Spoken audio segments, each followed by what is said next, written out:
Another similarity, I think, with the New Deal era is, remember, all of those plans for agriculture and all the and rent control and a whole bunch of other things and health care, they were all supposed to be temporary. Yeah. But we've already seen in Germany that their Cash for Clunkers program is now essentially permanent, and now we've discovered this one works so well that it is ostensibly permanent too, because we're refunding it already. Did America just hear what I heard? Jonah Goldberg talking about this government, and for no reason just brings Germany into it. Okay, the Germans. Let me show this. Let me bring in Kimberly Guilfoyle. She is here. She's Fox News anchor. Kim, I wanted to bring you in because the cars.gov, and I recommend, America, you do not try this at home. I'm going to show it to you. This is somebody else's computer. I took it from their office because I wouldn't do this on mine. Yeah. Cars.gov. This actually came in a tip from what I call a constitutional watchdog. I'm asking my radio listeners earlier this week to watch these things because 10 million eyes on radio and God knows how many millions of eyes here on television watching things that we can't watch. This is a frightening... It really is. So people shouldn't go on it right now while you're doing it. Do not do this at home. Trust me, you'll understand why. Okay, can you take a shot here of this, Oscar?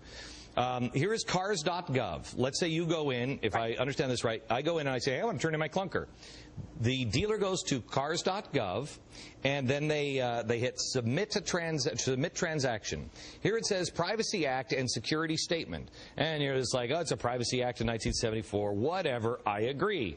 Now, this is how bad this system is. It probably won't pull up because the system is so overwhelmed. You know, it wasn't a $19 million website. Right, exactly. So it's not going to pull up now, watch. Well, it's thinking, it's trying really hard. Let me show you what it does say when you pull it up. Can you bring up the full screen on what it says?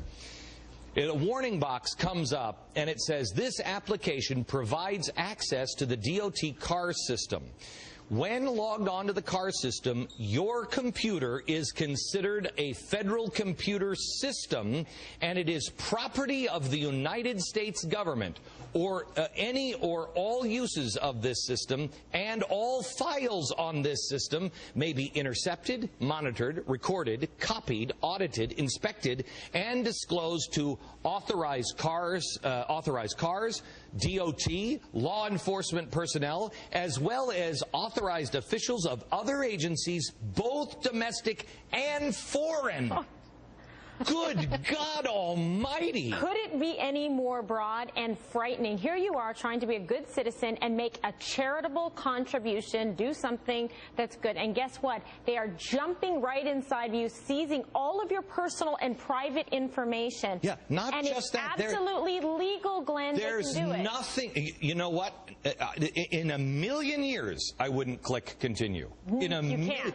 You can't. Because guess what? They can continue to track you basically forever. Once they've tapped into your system, the government, of course, has like malware systems and tracking cookies, and they can tap in anytime they want. Now, look, I'm not suggesting that the government engages in any kind of nefarious activity. No, that would be crazy. I wouldn't, no, do that. But you know what? They said for any intended use, purpose, foreign, domestic, it's so broad that they can just about do anything with it, saying that it's in the government's interest because they're trying to protect against fraud and that type of thing. I have to tell you, I mean... Do you believe that? I mean, seriously, they get all your information. Yes, actually I do, because I know who our czars are now. And I think this collection of these czars, these are evil people. These are wicked, crazy, frightening people. Yeah. Jonah,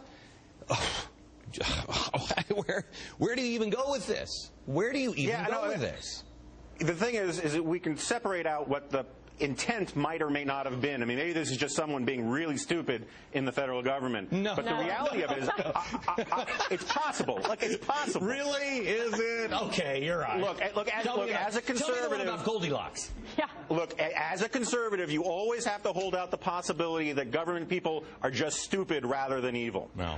Let me tell you something. You know what? I went down that road, Jonah. I went down that road for a long time. But all of this stuff fits together. When you see the czars that they're putting up there, it all makes sense. Look, these are people that just think that they're smarter than us and not only have to take care of us, but they need to make sure that they take care of the things they need to take care of because it's better for the collective. No, I agree that this is all very troubling. And let me give you a hard example of this. Say you use Skype or some other internet phone system, right?